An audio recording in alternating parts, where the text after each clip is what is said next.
अमित कुमार बॅनर्जी यांच्या जीवन आणि कार्यावर आधारित संघर्ष गाथा माझ्या आयुष्याची या आत्मकथनपर पुस्तकाचं प्रकाशन शुक्रवार दिनांक 14 नोव्हेंबर रोजी करण्यात आलं। यावेळी व्यासपीठावर भारतीय जनता पक्षाचे माजी सचिव आणि माय होम इंडियाचे संस्थापक सुनील देवधर, ज्येष्ठ साहित्यिक विचारवंत व संत साहित्याचे अभ्यासक डॉक्टर सदानंद मोरे, माजी शिक्षणाधिकारी व साहित्यिक डॉक्टर अनिल गुंजाळ, साहित्यिक प्रसाद मिराजदार, अमित कुमार बॅनर्जी, रत्ना बॅनर्जी, उत्कर्ष प्रकाशनाचे सुवा जोशी, सुधीर राशीनकर आणि अण्णा कातळे आदी उपस्थित होते।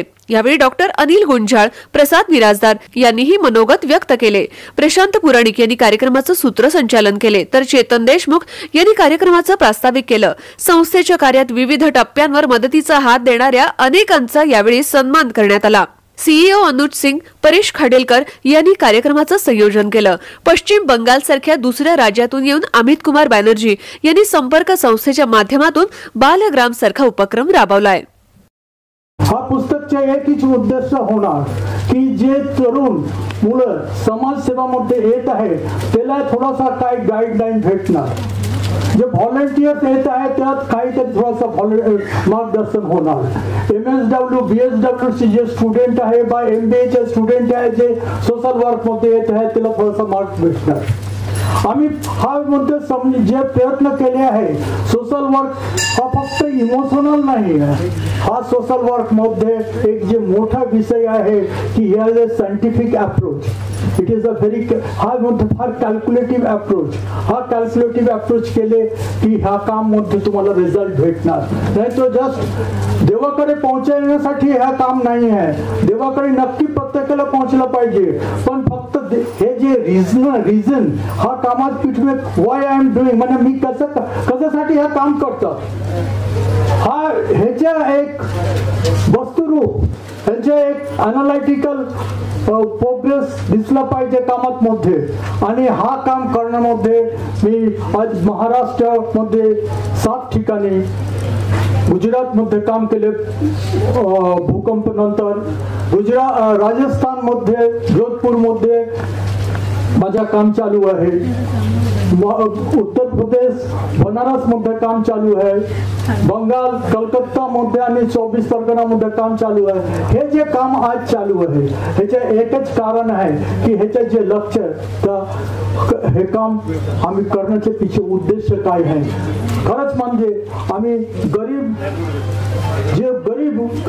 ज्याला हेल्पलेस म्हणतात, ज्याला म्हणतात अंडर प्रिव्हिलेज, ह्यांच्यापर्यंत पोहोचण्याचे प्रयत्न केले।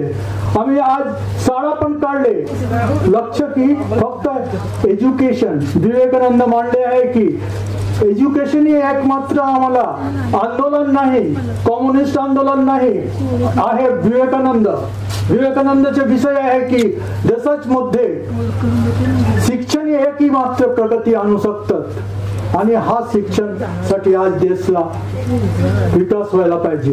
आणि हा माझे पुस्तक संघर्ष गाथा, हा संघर्ष गाथा हा कोणी आंदोलन नाही आहे, बट हे आहे पर्सिटिव्ह, म्हणजे आस्ते आस्ते माणूसच्या मनामध्ये प्रवेश करणार। हा बंगाल प्रांतातून इथे येऊन इथल्या लोकांशी इतका एकरूप झाला की सगळ्या लोकांना असं वाटावं की आपला आदर्श पुढे ठेवावा, आपला सन्मान करावा। ही गोष्ट मला विशेषतः भारताच्या एकात्मतेच्या दृष्टिकोनातून महत्वाची वाटते। त्याचं आणखीन एक कारण सांगतो की बंगाल आणि महाराष्ट्र यांचे संबंध फार जवळचे आहेत। अरविंद बाबू, लोकमान्य टिळकांना तर बंगालमध्ये लोक बडदादा म्हणायचे, बडदादा एवढा तो कार्यक्रम त्या काळामध्ये इतका सगळ्यांना मान्य झालेला होता। गणेश सखाराम दिवसकर हे बंगालमधल्या पत्रकारितेचे एक महत्वाचे आधाररूप मानले जातात। आणि अशा अवस्थेमध्ये आपण या ठिकाणी आला, आणि असं नाही की आपल्यासाठी कुणी पायघड्या वगैरे ठेवल्या होत्या आणि लगेच स्वागत केलं, असं नाही। पुस्तकाच्या नावावरूनच लक्षात येतं की आपल्याला या ठिकाणी चांगलं काम करण्यासाठी सुद्धा संघर्ष करावा लागतो।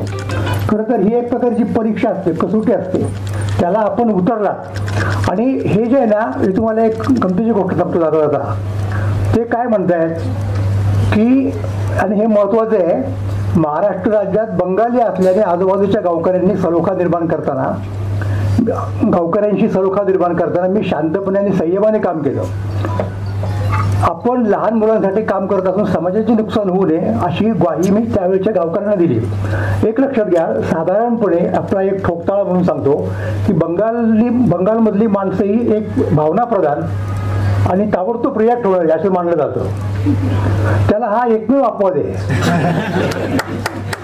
कारण हे सगळे चालू असताना कोण कोण काय एखादी केस दाखल करते, कोण आणखीन काय करते, हे सगळं संयमाने पचवण्याचं सामर्थ्य फार थोड्या लोकांच्या मध्ये असतं. ते त्यांनी दाखवलं म्हणून त्यांना आपल्या सगळ्यांना आजचा हा दिवस पाहायला मिळतोय. पण हा झाला संघर्षाचा मुद्दा. संघर्ष गाथा हे जे नाव आहे ते महत्वाचं, कारण महाराष्ट्रामध्ये गाथा या शब्दाला फार महत्व आहे. गाथा कुठपासून सुरुवात झाली आपली? साधारणपणे नामकरण व्हायला तुकाराम महाराजांची गाथा, नामदेव महाराजांची गाथा, म्हणजे शक्यतो गाथा हा शब्द संतांच्या साहित्याला लावला जातो आपल्याकडे. तर तसं त्यांनी जे केलेलं आहे ती गाथा आहे, परंतु कार्याबरोबरच संघर्ष करावा लागला म्हणून त्यांनी त्याला संघर्ष गाथा असं नाव दिलं. मी असं म्हणेन की समजा कधी कधी काय असतं की एखाद्या पुस्तकाला, एखाद्या नाटकाला नाव देताना दोन नावं असतात. एक अमुक तमुक अर्थात तमुक तमुक आहे ना, आपल्याला माहिती आहे. म्हणजे विशेषतः तमाशाला ते नाव असतं, म्हणजे मंडळी जे असले त्याच्यावरून, म्हणजे वगाच्या बाबतीमध्ये मी असं म्हणेन की त्यांच्या त्या संस्थेचं जे नाव आहे अर्थात ते इंग्रजी एक अध्यक्षरांपासून निर्माण झालं आणि ते फार उचित आहे, म्हणजे संपर्क. तर मी असं म्हणेन की ही त्यांची संपर्क गाथा आहे. ममता बॅनर्जी उत्पात करते आहे आणि महाराष्ट्रामध्ये वास्तविक ममता बॅनर्जी जर कोणी असेल तर हे या ठिकाणी ममता बॅनर्जी. इथे निर्ममता आहे, इथे ममता आहे. आईचं प्रेम घेऊन आलेला हा पुरुष आहे. आणि आमचा महाराष्ट्र, मी अभिमानाने सांगतो, हिंदी में हम गर्व से कहते हैं, वो झमेला होता है इस शब्द को लेकर. मराठी में अभिमान बोलते हैं, हिंदी में उसका अर्थ गर्व होता है. और हिंदी में, मराठी में जब गर्व कहते हैं तो हिंदी में उसका अर्थ अभिमान होता है. म्हणजे मराठीत गर्व शब्द वाईट अर्थाने वापरला जातो आणि हिंदीमध्ये गर्व शब्द चांगल्या अर्थाने वापरला जातो. बंगालीमध्ये सुद्धा आम्ही निजेर हिंदू बोलिते गर्वबोध करी, हे मूळ विवेकानंदांचं वाक्य आहे. विश्व हिंदू परिषदेचं, शिवसेनेचं वगैरे नाही, हे स्वामी विवेकानंदांचं वाक्य आहे. आम्ही निजेर हिंदू बोलिते गर्वबोध करी, म्हणजे गर्व से कहो हम हिंदू है. तिथे गर्व शब्दाचा अर्थ मराठीमध्ये अभिमान आहे. आणि तुम्ही अमिताभ बच्चन जया भादुरीचा पिक्चर बघितलात, त्याचं नाव काय होतं? अभिमान. तर तिथे अभिमान मराठी अर्थाने नाहीये, तिथे हिंदी अर्थाने आहे. आणि हिंदी मध्ये जे अभिमान आहे ते मराठीच्या दृष्टीने तो गर्व आहे, तो गर्विष्ठ माणूस आहे. आणि त्याच्यामुळे हिंदी में मैं बताता हूं कि आप हमारे महाराष्ट्र के लिए गर्व है आणि तुम्ही आमच्या महाराष्ट्राचा अभिमान आहात, है ना. और आपने, तुम्ही इथे येऊन जे कार्य केलं, ममता दाखवली, ममता, आत्मीयता, ममता, हे खूप मोठे शब्द आहेत. आई वडिलांनी नाव ठेवून कोणी ममता बनत नसतं. आई वडिलांनी नाव तुमचं अमित ठेवलं कारण तुम्ही अनलिमिटेड होतात. पण अनलिमिटेड काय होती? तर अनलिमिटेड ममता होती. आणि ती ममता महाराष्ट्राच्या मुलांना मिळाली आधी, आणि आता 11 केंद्र म्हणजे देशभरात मिळते, आणि अजून देशभरामध्ये ती मिळत राहावी यासाठी मी तुम्हाला